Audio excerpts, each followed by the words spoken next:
تو حضرت عمر بالکل نا کہتے ہیں کہ میں اپنے ہوش کھو بیٹھا، میں نے کیا آگے کرنا تھا اور کیا نقصان پہنچانا تھا نبی پاک کو.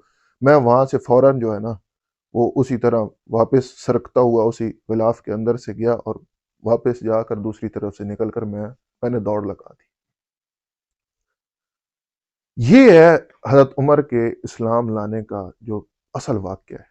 اس وقت ان کی جو نفسیات تھی اس کے اوپر کس طرح اثر کیا قرآن پاک نے، اور انہوں نے وہ اسلام کی طرف مائل ہوئے. اور اس کے بعد پھر اگلا جو آدھا واقعہ ہے کہ کس طرح وہ اپنی بہن کے گھر گئے اور کس طرح وہاں پر جا کر انہوں نے اپنی بہن کو دیکھا قرآن پڑھتے ہوئے سنا، اور وہ سارا جو قصہ جو ہماری دوسری تیسری کی کتاب میں ہی چوتھی کتاب میں ہی آ جاتا ہے واقعہ.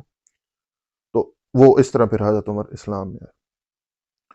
تو اب یہ نفسیات کو آپ سمجھیں کہ یہ عرب کی نفسیات، اب یہ عرب کسرا کے لوگ کس طرح اپنے واقعات کو کھل کر بتاتے ہیں. اب حضرت عمر اپنے واقعات خود بتا رہے ہیں، اپنے خود یہ واقعہ بتا رہے ہیں کہ میں کیسے شراب پیتا تھا اور پھر کیسے یہ واقعہ میرے ساتھ پیش آیا، میں کیسے اسلام میں آ گیا.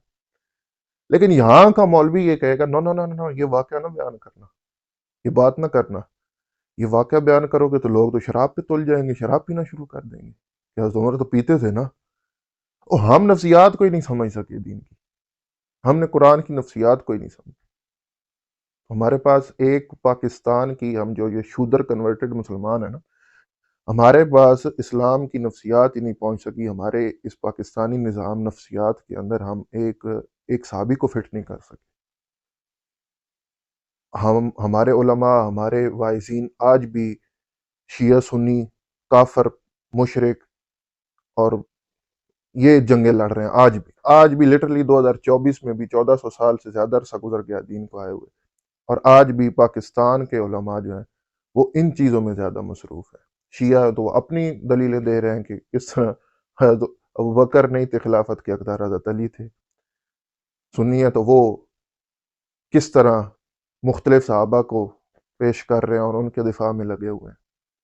ٹھیک ہے وہ ایک الگ بحث ہے، لیکن ہم قرآن کی نفسیات تک نہیں پہنچ سکے آج تک. یہی تو مسئلہ ہے نا. اب صحابہ اکرام کو ایک مشن ملا، کس طرح نبی پاک نے وہ جو عرب کی نفسیات تھی اس کے اندر یہ سارے معاملات کیے اور صحابہ کو اپنے ساتھ ملا اور ایک مشن صحابہ کو دیا، اور انہوں نے دیکھتے ہی دیکھتے پوری دنیا فتح کر لی. اور ہم اپنا حال دیکھ لیں، یہ جو ہم ہندوستان پاکستان کے مسلمان جو ہم یہ ایشیا میں ادھر بیٹھے ہوئے ہیں، ہماری حالت کیا ہے. ہم نے کیا کیا، یہ ریسنٹلی اٹھا کر دیکھ لیں. ایک بندہ آیا تھا، اس نے کچھ رولا رپا ڈالا ہے ملک کے اندر کہ ظلم کے خلاف اٹھو، 4 دن اٹھے ہیں، پھر اس کو جیل میں ڈال دیا، پھر سارا کا معاملہ ٹھپ ختم ہوگی ساری کہانی. تو ہم تو ظلم کے خلاف بول بھی نہیں سکتے، آواز نہیں اٹھا سکتے. تو ہم دین کی نفسیات تک نہیں پہنچے ہوئے. امریکہ آیا، ہماری ماؤ بہنوں کو اٹھا کے لے گیا، ڈاکٹر عافیہ صدیقی کو اٹھا کے لے گیا، ہم کچھ بھی نہیں کر سکے. مشرف آیا، اس نے ہماری ماں بہنوں بیٹوں کو اٹھایا اور بیچ دیا، امریکہ کو دے دیا ان کو. ہم کچھ نہیں کر سکے.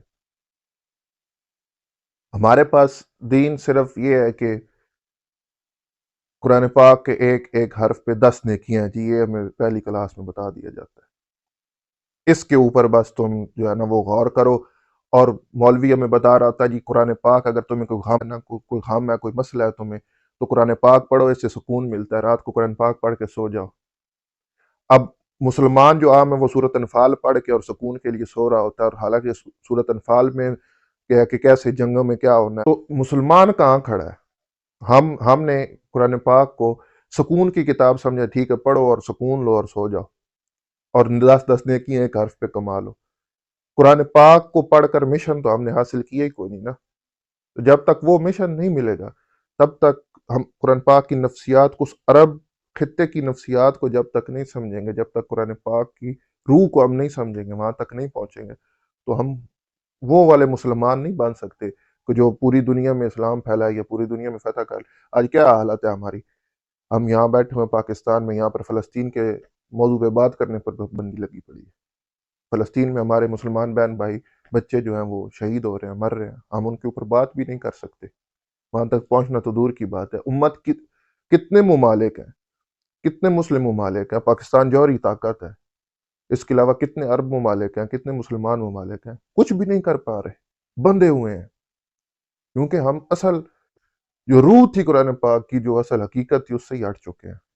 ہم نے اس قرآن پاک کو صرف رکھ لیا ہے تسبیحات کے لیے، اس طرح تو پھر اللہ کے نام ہی 99 نام ہیں، ان کی تسبیحات شروع کر، اور یہی ملا بھی یہی ہے، بے نظیر سے لے کر عمران خان تک ہر ایک بندے کے ہاتھ میں تسبیح ہے۔ ہم نے دین کو ایز اے اسم سمجھا ہے، فعل نہیں اس کو سمجھا، بس اسم ہے۔ وہ تسبیح پھیرتے رہو اور بس وہی اتنی تسبیح نکال دو، کلمے کی اتنی نکال دو، فلاں کی اتنی نکال دو، بس وہ فعل پر ہم نہیں گئے، ہم اسم پر رکے ہوئے ہیں۔ حالانکہ اسلام تو جو قرآن پاک میں بتاتا ہے اللہ، وہ تو فعل کا نام ہے، وہ تو پریکٹیکل کرنے کا نام ہے، اور اگر پریکٹیکل کرتے تو آج یہ حالات نہ ہوتے۔ اللہ پاک سے دعا ہے کہ اللہ پاک ہم سب کو دین اور ایمان کی صحیح سے سمجھ بوجھ عطا فرمائے اور پریکٹیکل مسلمان بننے کی توفیق عطا فرمائے۔ مجھے اجازت دیجیے، اپنا خیال رکھیے گا، چینل کو لائک شیئر سبسکرائب ضرور کریے گا۔ اللہ نے کے بعد